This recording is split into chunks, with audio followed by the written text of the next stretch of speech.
నమస్తే. ఈరోజు డిసెంబర్ 31కి మీరందరూ సెలబ్రేట్ చేసుకోవడానికి రెడీ అయి ఉంటారు.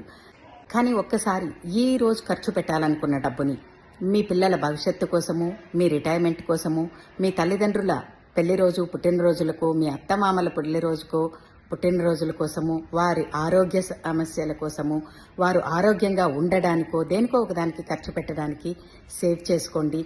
అనవసరంగా బయటకెళ్ళి గొడవలతోటి ఇంటికి రాకుండా, ఇంట్లో ఉన్న కుటుంబ సభ్యుల్ని ఆందోళనకి గురి చేయకుండా, మీరు కుటుంబంతో ఇంట్లో సంతోషంగా ఉండాలని మనస్ఫూర్తిగా కోరుకుంటున్నాము.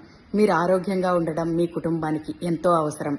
ఈరోజు ఖర్చు పెట్టాలనుకున్న డబ్బుని ప్రతి నెల ఏదో ఒక రూపేణా మీరు సేవ్ చేయడం నేర్చుకోండి. సేవ్ చేయాలనే నిర్ణయం తీసుకోండి. ఆ సేవింగ్సే రేపటి మీ భవిష్యత్తుని బంగారు భవిష్యత్తుగా తీర్చిదిద్దుతుంది.